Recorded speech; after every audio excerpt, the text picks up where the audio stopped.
And welcome back to the third episode of the Kingdom Hearts 2 Critical Mode Any Percent tutorial.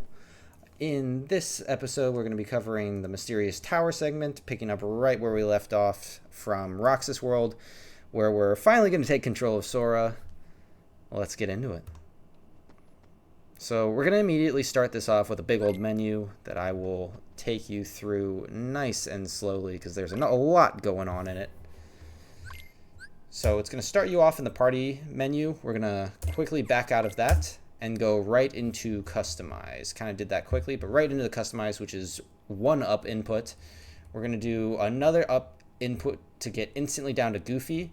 And then we're going to press triangle 3 times, which is going to put him from Technic attack onto party attack. 1, 2, 3. Then we're going to hit L2, which L2 and R2 allow you to move between characters within the menu. So L2 is going to move us over to Donald, and we're going to do the exact same thing on him and move him from Technic attack that he starts on onto party attack. So 3 triangle inputs. And then from here, we're going to back out one more time. So 2 circle inputs and get into the abilities. We're going to press down once to get onto Donald. We're going to press down again to move to Donald Cure, and we're going to turn Cure off. So we're going to press Cure, or we're going to press triangle 3 times to turn it off. 1, 2, 3. From here, we're going to hit square, which is going to take us directly into Donald's items. We're going to take all of them. So we're going to take the ether. Boom, boom. We're going to go up, take the potion. We're going to move over to Goofy by pressing R2 and take all of his potions. Boom, boom, going through frame by frame. And that's the end of the menu. So just for fun, let's watch and see how fast I do it, because the menus in this game, when they're done fast, are honestly really impressive. It's really cool how fast you can do them.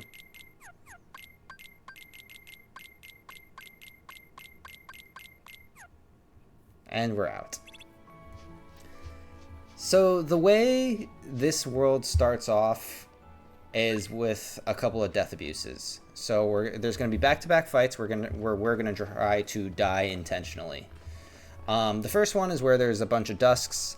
You can finish this fight off by either dealing 100 hits, by being in the fight for an entire minute, or by taking enough damage that it decides the fight's over. And since we're in critical mode, the fastest way to get through it is to die intentionally.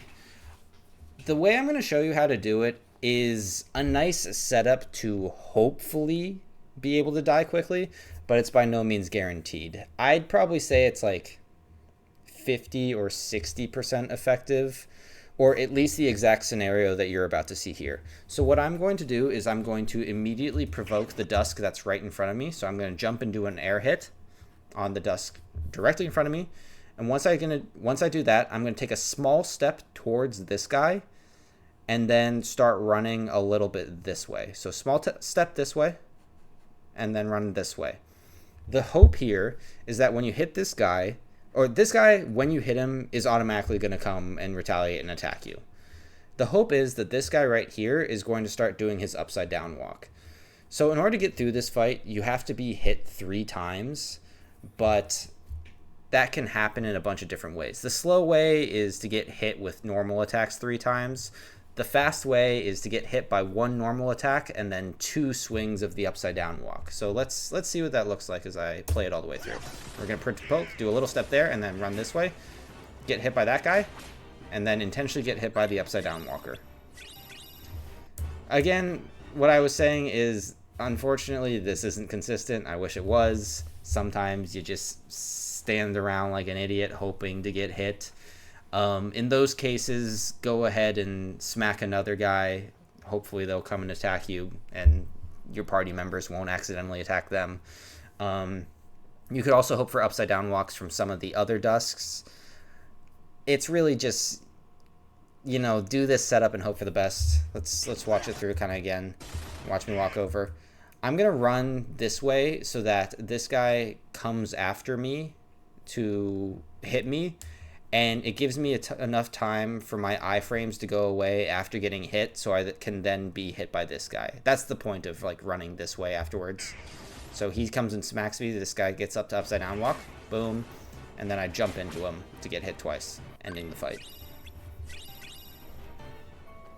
And we're gonna go talk to Donald and get on over to our next death abuse, which is to Shadows, which, shocking, is also not consistent. We're gonna do our best with it, but it doesn't always go the way we want.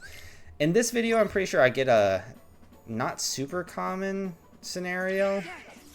Yeah, so it works out for me there. Generally, what you want to do is run directly to the left, so I'm holding my analog stick at about 9 o'clock and then turning my camera over, and I like to go and attack this shadow who's right here. When I attack him, he's going to retaliate and attack me and do the first bit of damage, and similar to the previous fight, it takes 3 hits for you to die or for the fight to move on. In this case, he actually decides to attack me immediately, which was nice. It doesn't always happen, don't always get that lucky. But what I like to do is, so provoke the first guy and get hit. I like to do one more provoke. You can hope that with all the shadows around that one of them is just going to decide to hit you, but it's hard to rely on that. Sometimes you'll be standing around like an idiot while they also stand around like idiots and do nothing. So I like to provoke one more time. He's going to hit me again, and then I'm going to go into the bunch and then hope I get hit by somebody. And I do. Results may vary. That's really all I can say about that. Those 2 death abuses are absolutely sources of time loss. Sometimes they go really fast, sometimes they go really slow. Such is life. Let's move on. So we're going to immediately head to the right and pick up this ether here. That's very important. We're going to need that later. And we're going to head up the stairs. I think now is as good a time as any to mention something that I forgot to mention in the very first episode of this tutorial, which is experience level. So throughout the speedrun, being mindful of where you are at with your experience is incredibly important, and I'm going to cover some specific numbers that you're going to need to hit during the run, things you're going to need to pay attention to. The thing that I forgot is that during the Twilight Thorn segment, there are creepers, obviously, that we talked about that you need to knock away. During your combos, sometimes you can kill the creepers. Sometimes you kill 2 of them, sometimes you kill 1 of them, sometimes you kill none of them. If you kill 1 or 2, then you don't really have anything to worry about. But if you don't kill any, you're actually going to enter this first fight in tower doing less damage than you should. You're going to be exactly 3 experience points behind. So each shadow gives 1 experience. So for 3 shadows, you are going to be doing less damage than you should be doing. For these shadows, it takes 3 normal hits to kill them. So let's see what that looks like first. So basically a 1, 2, 1, and it's going to kill that. See, that first shadow died from 1, 2, 1. If you don't hit that level up, it's going to take, I want to say you have to do 1, 2, 1, 2, 3. So it's at least an extra 2 or 3 hits to kill each shadow. So basically you're just going to be going a little slower at the start of this fight. It's not a huge deal, but it's something that's worth mentioning. Now, going back to the actual details of how this fight works, we're going to immediately run up to these 3 shadows that are in the front and start doing only 1-2s on them. Don't go into finishers really unless you know that you're just targeting 1 and it's going to kill. Kind of similar to basement, unfortunately. A lot of this is going to be judgment calls, dealing with the shadows to the best of your abilities, not a lot of specific plans that you're going through, except for in a few specific cases that I'll cover. So Donald and Goofy are also doing their best to help you out. Donald's Thunder does a lot of damage to these enemies, very helpful. And something I should probably also go over is what party attack means. So in the menu at the very start of this world, we put both Donald and Goofy on party attack. What that's going to do is they're going to prioritize enemies that Sora is not attacking. So whatever you're attacking, Donald and Goofy are going to prioritize the enemy that's farthest away from you. And hopefully that's going to work to our benefit in all of these fights. So while we're attacking these front 3 shadows, Donald and Goofy are going to be dealing with 2 other shadows that spawn here and here.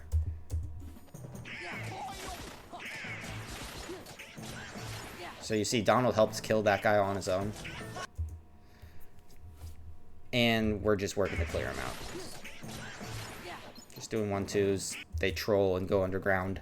I think what's going to come up next is another interesting point that you probably won't notice as if you're just playing this game casually until you're in a speedrun. So I'm going to do a full combo to kill this guy.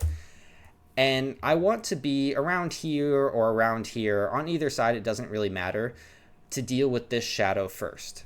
So for whatever reason, the way this fight works is like 90% of the time, this guy is going to spawn and not immediately go underground. So you can immediately start hitting him, do a full combo on him, and that's going to take you over to this guy, who also is going to stay above ground for whatever reason.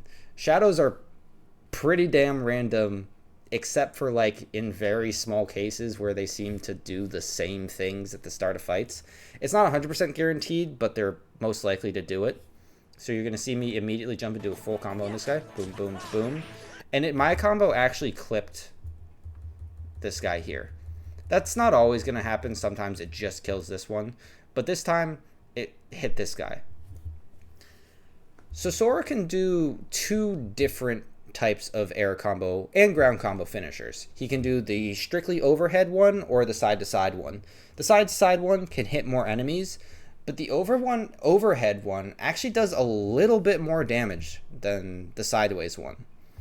And in this case, it's actually going to make a difference in the numbers of hits you do. So as I said before, it takes 3 hits to kill a shadow. If you hit with an overhead finisher, it actually only takes 2.